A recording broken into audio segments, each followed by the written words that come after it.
Yeah, let us contemplate on meditation. Okay, we think meditation means sitting and closing eyes. Okay, that's meditation. Meditation is sitting and closing eyes is also a meditation. But more importantly, meditation has to be there throughout the day. What do you mean understand by meditation? What do you think is meditation? Awareness of the inner experiences is meditation. Your awareness. Become aware of what is happening within you. And become aware of one who is becoming aware. So this is called meditation. This can be done with open eyes, it can be done walking, this can be done dancing, it can be done anywhere. But meditation is important. Meditation should be our whole of life. So for example, right now you are walking. What are you aware of? What are things you are aware of? Are you aware of your body? Are you aware of sensation in the body? Are you aware of your energy within the body?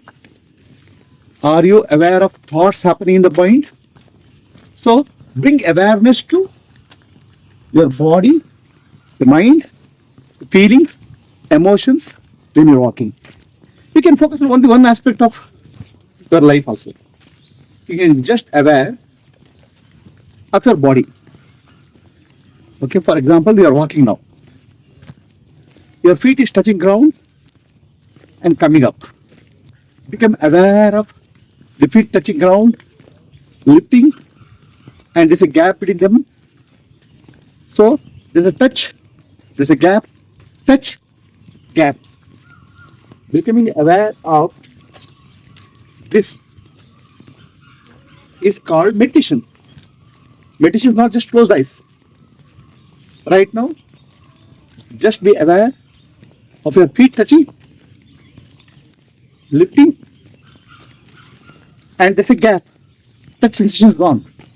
So now what's happening here? There's a contact with the ground, there's a gap, there's again contact. In the gap, there's no sensation, there's no experience. In that no experience, there only pure awareness is there. You can find yourself in the gap. So become aware of just touching the ground, gap, touching the ground. This is called Anvaya Vyatireka. Anvaya means presence. Presence is touching the ground. Vyatireka means absence of touching the ground. So now what will happen? Presence, absence. Presence, absence. One who is aware of presence and absence is called Sakshi, witness. So don't have to struggle to find the witness. You are the witness. When things are absent, you are already witness. When things are present, the present, what is present gets superimposed. The touch gets superimposed on Sakshi. When it's absent, no superimposition. You are already there. So Sakshi is very easy to find out. Don't have to try to become Sakshi. When you see the presence and absence, it's called Anvaya and Vyatireka. You are a Sakshi. Is it simple as that? So walking meditation, be aware of your feet touching the ground. There's a gap, again touching the ground. Anvaya, Vyatireka, presence and absence. One who is aware of presence and absence is called Sakshi, the witness, which is you. Become aware of seat and then become aware that you are aware. Sakshi is awareness. Very simple as that. That's called walking meditation. You can be aware of breath also in walking. Breath, as you walk, you increase your speed, breath will rise or speed will increase. There's a gap. There's a small gap is that. The gap is slightly difficult in breath while walking. Difficult to find out in walking. Whereas foot movement is very easy to detect. So focus on whichever part moves. Let us say if hand moves. Become aware of hand movement. Okay, hand moves, pauses and moves. Anvaya, Vyatireka. One who is aware of this is Sakshi. As simple as that. Become aware of your body, sensation, gap in the sensations, again movement. Very simple. Walking meditation is very simple because body movement is very easy to catch. Just observe Anvaya Vichara. Movement, no movement. Movement, stillness. In the stillness, only Sakshi is there. Movement, the movement is 100% Sakshi. Any questions?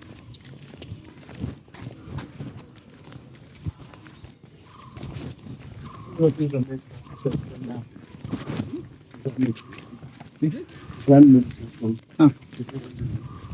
No. This is what walking meditation which you have to do. Right now, we are walking. Just become aware of moving part. Let's say hand. Okay, hand moving. Hand is moving, and there's a pause. And that become aware of the movement and the pause. Become aware of leg movement. You can focus on leg or hand. Leg is touching, pause. Touching, pause. One who is aware of both presence and absence is called Sakshi. So to recognize I am Sakshi is very simple. Walking is sufficient. That's called meditation. Any questions? If walking can be converted into meditation, why sitting meditation? Right? While walking, you are looking at a gross part of the body, gross movement. It's physical body. There you are trying to find an Anvaya Vyatireka. Okay? But while sitting, that we can't find at that time, it is difficult to catch subtle movements within the body. While walking, you can catch gross movements. It's good. Okay? But you need to sit and observe to do subtle movements. It's difficult to catch while walking.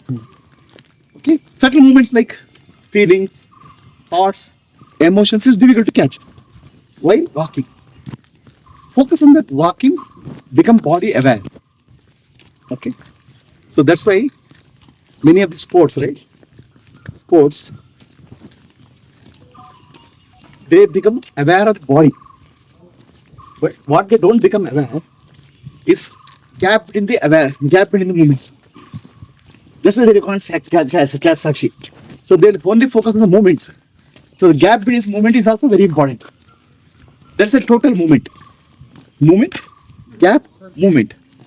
So that's a complete movement. So when you become aware of the whole thing, you're Sakshi. If you are only aware of one thing, then you become identified with that. Only if you are aware of the movement, you just get to identify that. What is the difference between these regular sports and samurai? Samurai is what is the difference between what you call karate, martial arts, Kalari Pattu, and what you call as sports? In Kalari Pattu or martial arts, they call as a self-defense, protecting yourself. But they teach lot of self-awareness. They are actually teach meditation in the form of the martial art. The so-called martial artists, they're so aware of their breath, they're so aware of the pause between the breath, and many of them they get to a very high stage of evolution in spiritually. Martial art is considered as what we call as a training for the mind and body and becoming aware. So that's why, in India had a system called Kalari Pattu in Kerala. Kalari Pattu is a meditation practice in motion. With that you can defend yourself. So this Kalari Pattu was taken to China. Buddhist monks were being attacked by robbers in deserts. So then Buddhist monks thought, okay, we'll have to defend ourselves. But then defending ourselves has to be meditation. That's why Kalari Pattu, they took it in the form of, took it, and then they converted into meditation, and then concentration.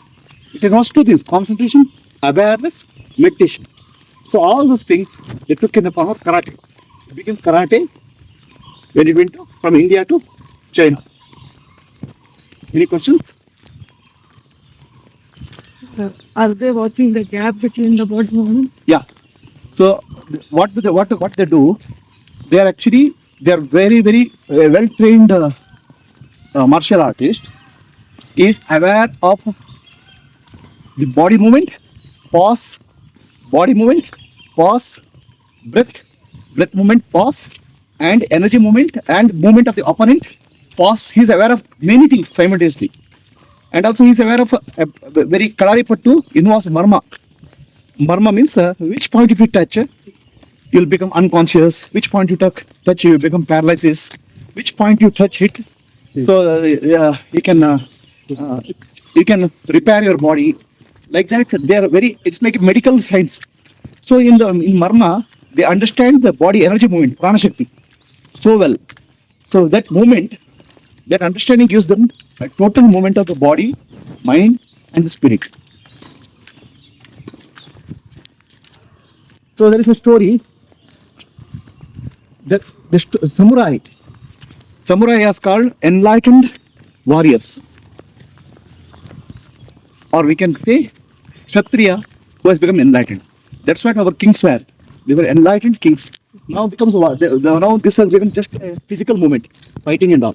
So the enlightened warrior is when he goes to the war field, his hands and his whole body movement it is so well because he is in tune with the totality, in tune with the opponent, in tune with his body movement.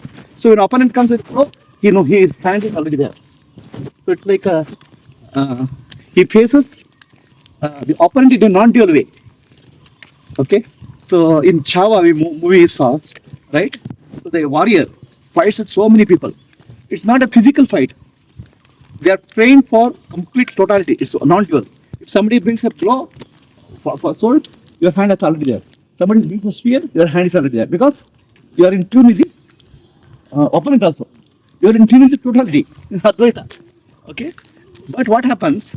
It is said that if two samurais fight, okay, the fight will go on for days. Nobody will lose because both of them are enlightened.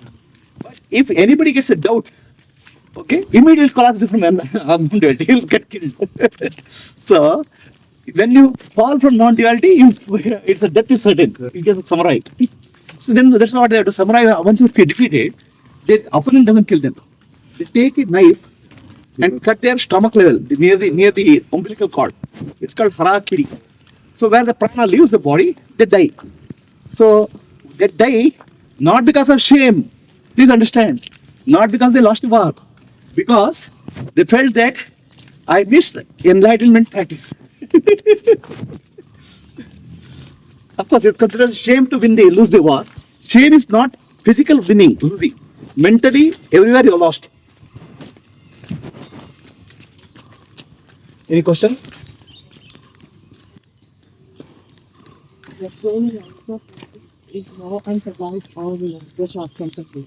Their training is, a samurai's training is very focused on first concentration. It's called ekagra chitta. So intense concentration, one-pointed concentration. So that's what is samurai's training is. So they use all the methods to make the mind one-pointed, where there's no mind doesn't waver at all. It's called ekagra chitta.